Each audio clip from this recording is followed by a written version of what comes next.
everyone, thanks for joining A Road Well Traveled with Dee and Coco. This is our final thoughts on the Landmark 72 in Hanoi, Vietnam. We were here for a total of 3 nights, 2 when we first got in, and then we went to Ha Long Bay and came back for 1 night before we flew out of Hanoi.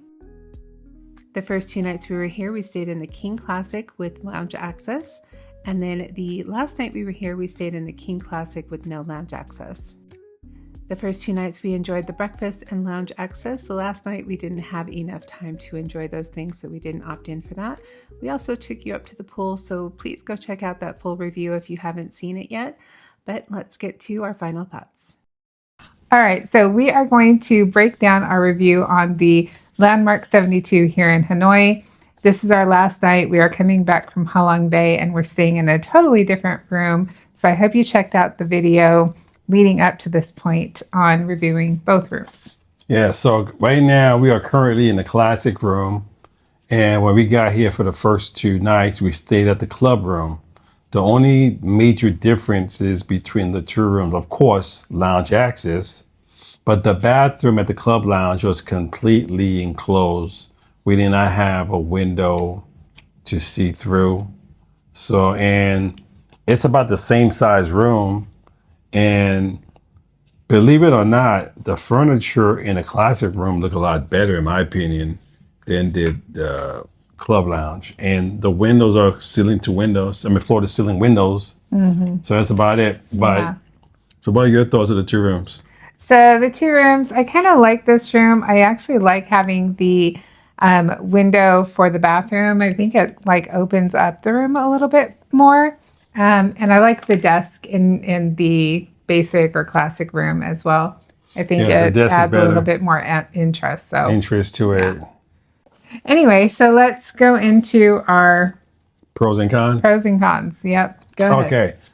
Foremost, this hotel is located in the new Central Business District area. So there's we are close to the Marriott and there's convention centers, but at the same time, it is far from the old quarter and your tourist spot. Even though it's only 7 kilometers, but it can take between 30 minutes to an hour just to get from point A to point B. And this traffic is crazy out here. Yeah. And our last time we were here, we planned on going to the mausoleum and Old Town.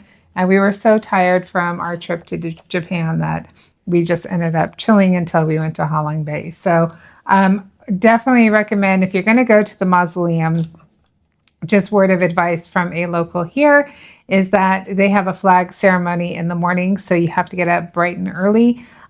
They said to be there, I think it was 7 a.m., but double check that. I'm not 100% sure. It's been a few days. Also, the mausoleum is only open for a few hours in the morning and then they shut everything down. And you have to dress so if you're going to go, yeah, you want to go early before they close. So check out the times and make sure you're dressed appropriately. So cover up your legs, your arms, your shorts, your knees can't be shown. They want it covered. Cover up your knees. So dress appropriately. So be ready for that. You take it very serious. Another pro is you have amazing views. Right now we're on the 68th floor, and a couple of days ago we were on the 70th floor. And the club lounge is on the 71st floor. So the views are very beautiful. We did a couple of, what you call that stuff we do? Take with our cameras, long exposures. Yeah. And it came out pretty good. You have to understand that in Vietnam, it's very humid. So you can smell the humidity. It'll get into the wood and you'll smell the wood. So you might think there's something rotten. It's not in the room. It's just the wood absorbing the moisture. There's so much moisture. Once we got into our room today, you can barely see outside because we were in the clouds. That's how high we are. Yeah. Another thing is, besides the amazing views, is the luxurious amenities. The gym, you have 2 different gyms. So if you have the club access, you're going to have your own gym upstairs on the 71st floor. And that is really nice. It's not as big as the one downstairs, but it is nice. But if you watch the video, both are in the video reviewing the hotels. So watch the video. And the club is good. We had breakfast just downstairs at 3 Spoons. But we should have had breakfast upstairs beside this. But we had like, high tea. We had nightcap at night up there, and it's really nice. There are lots of choices too for breakfast. So if you're in the lounge, if you get club access and you eat in the lounge, just are not going to have as many options in the lounge as you will downstairs for breakfast. So yeah, that's why we chose to go downstairs, is because we wanted lots of options. But I mean, we could have checked out the lounge as well. Upstairs, yeah. But we were full. But if you want like less noise, less kids running around, we have to go to a lounge area. Yeah. And also, if you're gonna pay, like we pay, like some people, they can have access to it because they have 40 nights per year. But we paid, and it wasn't as much. We paid $70. So when we calculated how much we would pay, it's the same as eating food, because the food here can be pricey. Mm-hmm. So we decided to go down to the Hive and have a little snack. I had a Korean dish, and she had, what did you have, a burger? A burger. It was $56. Yeah. So don't do it. Stick with the stick with the club lounge. Yeah. You can have your fill. There has plenty of food. So that's a lesson learned on that. Yeah. Also, if you're here for more than, a day, like 2 days or more, definitely go with the club lounge access. But the way we did our club, we booked with points for a room, and then they offered us lounge access at the end. So it makes a big difference, I think, in something like that. Mm-hmm. So that's what I would do. Another thing that you need to know is that if you're traveling to the airport for an early morning check-in, you can run into traffic. So be prepared to leave early. Tomorrow, our flight is at 10 a.m. or 10:40 a.m. So we're going to leave here about 6:30 to get through traffic. It will be a Monday, and we've heard that there's going to be traffic. It's about 45 to 60 minutes from here to the airport. So make sure you're prepared. Also, give yourself at least 3 hours or more if you can. At the airport, just in case, because we've run into issues at the airport for check-in on flights. You want to make sure that you have a really nice cushion. So give yourself a cushion. 3 hours at the airport, not from the hotel, at the airport. And also, when you go downstairs, you're going to use Grab. If people come and offer you Grab, don't do it, because they're not good. You want to deal with the Grab app. It's going to have a set price. They can make their own price. And if I were you, just do that. You're safe. You don't know the intentions. I'm not saying they're bad, but we don't know the intentions. Yep.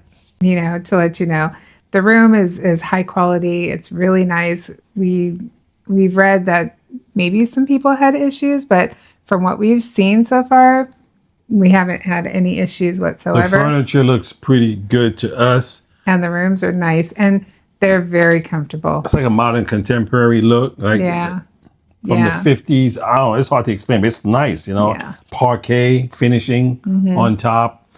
Yeah. And speaking of that, so since you heard about the rooms, another thing that we've read, or you can actually see is location. Mm-hmm. Granted, this is a nice hotel, but you are far from everything you want to see. So if you want to go visit things, it's not going to be as easy coming back and forth, because you have to fight this traffic. So if your aim is to visit as much as downtown, old quarters, see as many things as possible, you could get a hotel near there, or you could get at the InterContinental at the Westlake area. We haven't been to that area. We want to try this hotel and try the club lounge. Yeah, we had an option to do Westlake or this one, and we chose this one. Yeah, so yeah, it is what it is. But like, for instance, the mausoleum is like a 30-minute car ride, and yeah, you need to be prepared for that. So yeah. Another thing they were talking about, some people in review says that we're not going to say its price. This is an expensive, and this is a luxurious hotel. But when it comes to hotels, we tend to book ourselves about a year out. So if you book a year out, you're going to save a lot of money. And then every week or every 2 weeks to see the price have dropped. And another way to save money, besides paying in cash, buy the ISG points. And we only buy ISG points if we're going to get 100%. So we never buy points unless we know we're going to double our points. So by doing that, we were able to get, I believe we got these for like 26,000 points per night. Yeah. And remember, with the IHG, if you get them for every fourth night, the fourth night is free. But we was going to be here that long. We was going to another destination. Yeah. So that's how you can make up for the price of this hotel. Yeah. Yeah. Location as well. I mean, again, you're far from everything.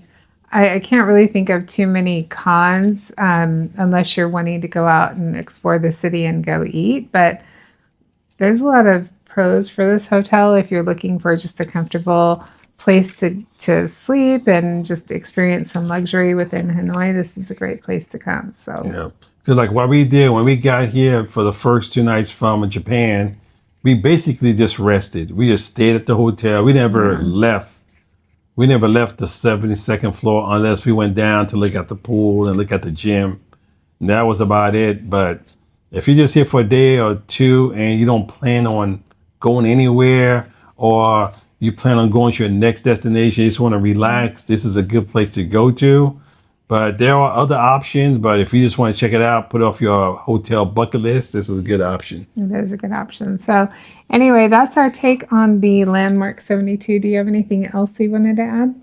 I will say that when it comes to Vietnam, they are known for their pastries. So far, the best pastries we have had in a hotel would be the Vinpearl Landmark 81 in Saigon. Nobody has beat them yet. No, Landmark. Okay, so comparison between this hotel, the Vinpearl in Ha Long Bay, and the Landmark 81. Landmark 81 in Saigon has been, it was an amazing hotel, but the pastries, the food, the buffet for breakfast that we paid for, I think it was like $20 when we were there. Presentation. It's all good, but that was just the top. food layout was top notch. Like there were so many options, which go check out our video on that. You'll see the review for the Landmark 81 there. But the food was amazing. The hotel was amazing, but definitely their food was the best. Options, yes. Pastries were amazing there. So yeah, and also check out our video on Ha Long Bay at the Vinpearl at Ha Long Bay. That'll be coming up. That'll be coming up, and you can look at the spread for the breakfast. The breakfast was good. Yeah, but it wasn't very large. But we decided to eat in our room. It was actually cheaper to have breakfast. Not for breakfast, though. Not breakfast. I apologize. I take it back. I take it back. We did room service for coffee and splurge. That's what I meant to say. Room service in Ha Long Bay was really, really inexpensive. We went to eat in Ha Long Bay one night, and it was more expensive than room service, so we ended up getting room service. But again, that video will be coming up, so definitely check that one out if you're planning a trip to Ha Long Bay. Yep. Anyway. So where are we going to next? Tomorrow. What's next? You guys got to find out, right? Yep. Can't tell That'll be coming up as well. Anyway, we hope you like this video. I hope it helps make your decision on what hotel, if you want to stay here or planning a trip to Hanoi and are looking at the Landmark 72. I hope this helps you. I got one more thing. Yeah. We hope that what we show you helps, and it's for everybody. And a lot of time you'll see people talk about hotels, but we trying to show people that's a 40 and up crowd a different side of traveling. So of course, what our reviews are for everybody, but be assured, like as you get older, it's going to be more about experiences more than about buying and trying to see as much as you can in one day. And comfort. And comfort. Yeah. As you get older, the 40 and up crew is a little bit more about comfort instead of maybe couch surfing. We've kind of grown out of all of that, and now it's, traveling in comfort and style on a budget. Yep, on a budget. Anyway, we hope you liked this video. If you did, check out our other videos, and please don't forget to like, comment, and subscribe. Hit that notification bell here, and we will see you on the next one. Until then, happy and safe travels. Bye-bye. Bye.